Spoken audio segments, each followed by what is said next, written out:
กราบสวัสดีครับพ่อแม่พี่น้องFCช่องฟ้าเมืองไทยนะครับวันนี้เสาร์วันที่24 มกราคม 2569นะครับก่อนที่ตลาดอำเภอบ้านอ่างศิลาอำเภอภูเวียงจังหวัดขอนแก่นนะครับเนาะวันนี้บรรยากาศซื้อขายกันรถจอดเต็มล้านทางเขาแล้วครับเต็มล้านทางเขาเลยครับผมว่าครับเต็มนะครับเวียดนามกับเขานะครับน้ำแบบเขาตลาดนี้เปิดทุกวันเสาร์นะครับเด้อเปิดทุกวันเสาร์เพิ่นเก็บค่ารถขั้นละ40 บาทนะครับค่าเฮ็ดใบ40 บาทเพิ่นเก็บจังซั่นนะครับพาพ่อแม่พี่น้องมาสำรวจราคาควายลงเมืองนะครับสำหรับเสาร์เอาไปเบิ่งราคาควายลงเมืองควายผูผู้ใดน้อนี่ของเจ้าจักบาทครับนี่โอ้ผมเดียวน้ำเขา29ลูกพ่อใดครับนี่ลูกซันโบครับลูกเจ้าสั้นโวหลานเจ้าสั้นหลานเจ้าสั้นลูกเจ้าสั้นโวหลานเจ้าสั้นนะครับลูกเจ้าสั้นโวหลานเจ้าสั้นอายุเท่าไหร่เนาะครับปีน้อยๆครับปีน้อยๆนะครับเงาดีเป็นหลานเจ้าสั้นนะครับเปิดเจ้าสั้นลูกชายเจ้าสั้นโวสั้นโวลูกเจ้าสั้นปีน้อยๆเนี่ยนะครับน้อยๆนะครับเปิดราคาเท่าไหร่เนาะครับโอ้พุ่นห้อง30,000แน่น30,000แน่นมาก็ค่าอยู่500นี่พี่ฝากเบอร์โทรไว้นะครับ089 780 1953ครับ1953เอาผู้ใดสนใจ35,000ว่าที่ครับราคาห้อง33 33,000นะครับเอาโทรสอบถามลองมือนะครับเขาลองราคาลองมือนะครับเด้อเขาเล่นเนี่ยฮะแม่ลูกเขาเล่นนะครับ40,000 กว่าบาทแม่ลูกเขาเล่น40,000ครับฮะโอ้ต้องมาจ่ายน้ำเจ้าคนบ่ครับผมครับผมต้องจ่ายเจ้า12เนาะบัดนี้เนาะครับผมครับแม่ลูกแม่40,000 กว่าบาทนะครับแม่ลูกตัวแม่นี่40,000 กว่าบาทเป็นทองเลยนะครับแม่เลยสูง140 บวกลบสิเด้อครับ40 บวกลบลูกตัวเตี้ยน้อยได้จักบาทนี่ตัวน้อยเตี้ยน้อยห้อง 8,000 ตัวแม่8,000เนาะแม่ลูก40,000 กว่าบาทลูกแม่ย่างดีนะแม่สูง140 บวกลบตัวเตี้ยน้อยนี่กล้วยแม่ 8,000 ห้องไว้ซื้อต่อรองเอานะครับต่อรองเอาฝากเบอร์โทรนะกล้วยชุด3ตัวน่ะเอาฝากเบอร์โทรนะชุด3ตัวน่ะ094ครับ094 66ครับ66 74357เอาผู้ใดสนใจโทรสอบถามมันแม่ม่านนี่เด้อบ้านขายแล้วขายแล้วครับได้เนาะนี่ถามซื้อไปแก่นี้ใช่หรอแม่ลูกนี่เด้แม่ลูกนี่เด้แม่ลูก18,500ลูกเถอะคือลูกแม่แม่ลูก18,500ลูกแม่นะครับแม่130 กว่า18,500กล้วยแค่ของเจ้าสิกล้วยแค่ตัวปูจักบาทนี่ตัวปูราคา15,500ไหม15,500ตัวปูแถวฟันแท้2คู่แล้วสูงเท่าไหร่106 เซนพะนะครับ15,500แม่ลูกนี่เด้ลูกแม่ลูกปูนี่เด้25,500ลูกปูย่างดีควายลูก2ติดแม่น่ะ25,500เนาะเอาฝากเบอร์โทรในบัดนี้063 138 1499เอาผู้ใดสนใจก็โทรสอบถามต่อรองราคาเบิ่งนะครับเด้อเจ้าของเพิ่นอยู่นี่นั่นลูกสาวผู้ใดครับนี่ช้างชุมแพลูกสาวช้างชุมแพอายุเท่าไรครับนี่15 เดือนลูกสาวช้างชุมแพนะครับ15 เดือนช้างชุมแพ15 เดือนเจ้าได้มากตัวแม่นเมดเลยนี่ลูกสาวช้างชุมแพ15 เดือนตัวนี้ราคาเท่าไรครับนี่32,000นะครับ32,000เลยครับอันนี้นะครับแม่สาวน้อยเด้คู่นี้เท่าไรครับ29,500นะครับแม่สาวน้อยคู่นี้ด้วย29,500 บาท29,500 บาทแม่สาวน้อยคู่นี่จะโตเป็นตะเลี่ยงครับคู่ปีดีแต่ว่ากล้วยสายพัฒนาครับ29,500มาครับคู่นั่นคู่เถิกที่นี่เถิกแม่คู่ตัวเมียนี่เจ้าบาททำนี่ ขายเป็นคู่ คู่นี่เท่าไหร่ผู้แม่น 30 30,000คู่นี่30,000ห้องไว้ซื้อต่อรองเอานะครับอันนี้คู่เมียนี่29,500ตัวลูกสร้างชุมแพเท่าไหร่ก็32เนาะเอาฝากเบอร์โทรไว้นะครับ062 062 120 120 8917 8917ผู้ใดสนใจก็โทรสอบถามต่อรองราคาเบิ่งนะครับเด้อเอาโชคๆมันมาเด้อสาวน้อยจักตัว3ตัวสิ2ตัวโอ้แม่สาวน้อยมีแต่แม่สาวน้อยงามๆเข้ามาตลาดมื้อนี้ถึกใจผู้เอาไปเลี้ยงอยู่ดอกแม่สาวน้อย 7-8 เดือนนี่เนาะ 7-8 เดือนแม่สาวน้อยตัวนี้จักบาทครับนี่เอาแม่นี่ก่อนฮะ13นะครับตัวนี้ 13,000 นะครับแม่สาวน้อยแข็งขาดีอัตลักษณ์ตาแต้มแขนจำตัวนี้เด้ครับตัวนี้ก็13คือกันครับนี่โอ้หน้าตาดีเด้ล่ะครับนี่ตัวนี้13เนาะตัวนี้13เอาฝากเบอร์โทรไว้ก่อนคู่นี่เบอร์โทรเฮือสิร่วมนำกันสิเบอร์โทรเบอร์ใดนั่น080หยังก็184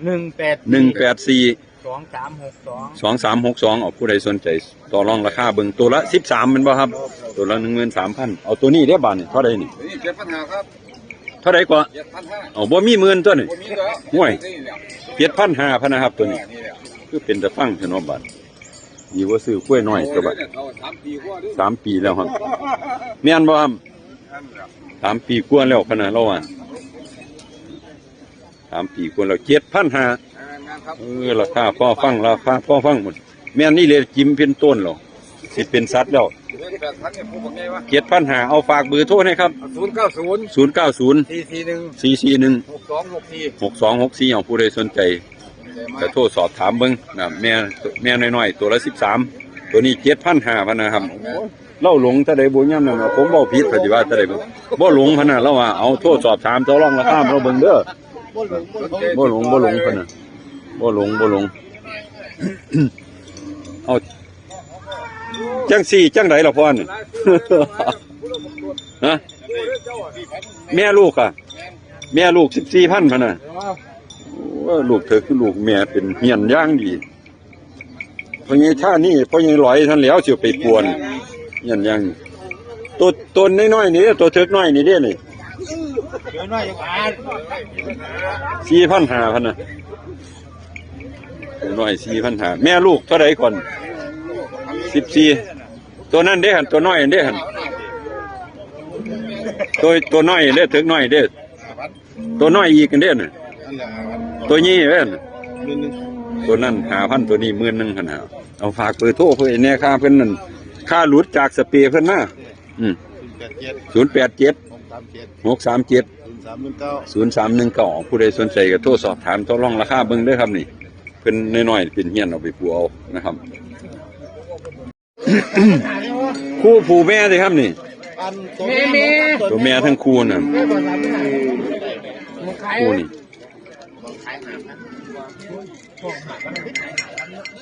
คู่นี้ห้องเท่าไหร่ครับตัวแม่ทั้งแม่ทั้งคู่เด้อครับ ตัวแม่น้อยตัวแม่ทั้งคู่นี่มันเสียว17,500มองขาย17ติครับคือห้องไว้17นะครับ 17,000 นะ 17,000 บาทตัวแม่ทั้งคู่เด้อครับเด้อ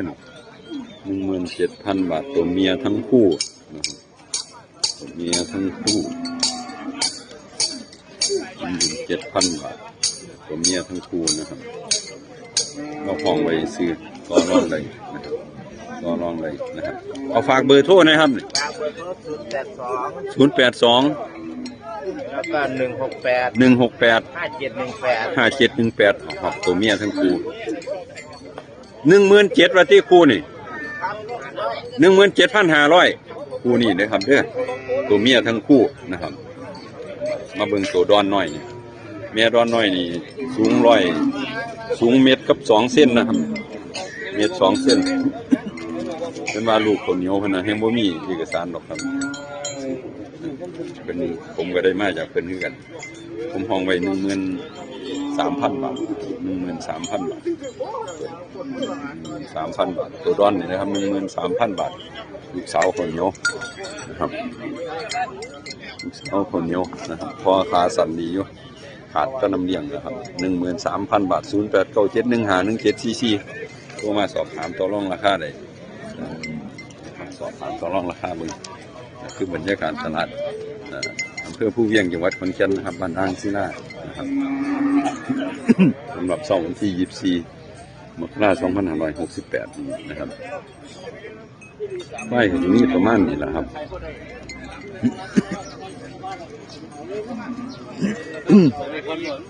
มีประมาณนี้นะครับเชนูเจ้าได้อย่างมา โอ้ผมซื้อกล้วยจอย นี่มาซื้อกล้วยจอยผมมีแม่นึงอยู่หันเพียวแม่ลูกของผู้ใดละพรของเจ้านี่แม่ลูกผู้ขึ้นลูกแม่ลูกผู้เจ้าบาทนะครับนี่27,500ลูกผู้27,500ลูกผู้ย่างดีลูกผู้นะครับ27,500ลูกตัวผู้นะครับแม่ก็13839อยู่แล้วครับเอาฝากเบอร์โทรไว้นะครับ065 740 3663ออกผู้ใดสนใจก็โทรสอบถามราคาต่อรองกับเราลองมึงตามเบอร์โทรด้วยครับเด้อตามเบอร์โทรกันให้ไว้นะโทรทำรายละเอียดก่อนที่ซื้อสิขายกัน แม่ลูกของผู้ใดเนาะของเจ้าสิฮะฮะแม่ลูกของตัวสิแม่ลูกเจ้าบาทครับนี่ 65,000 บาทลูกเป็นลูกพ่อใดครับนี่ลูกเพชรลำโขงโอ้ลูกสาวเพชรลำโขงอายุเท่าไหร่เราลูกขึ้น8 เดือน 9 เดือนนะลูกสาวเพชรลำโขง8 เดือน 9 เดือนนี่นะครับลูกสาวเพชรลำโขงครับ แม่140บวกลบอยู่เด้เนาะแม่เพิ่นยังหางขาดนะครับอันนี้ก็แม่นบ่นี่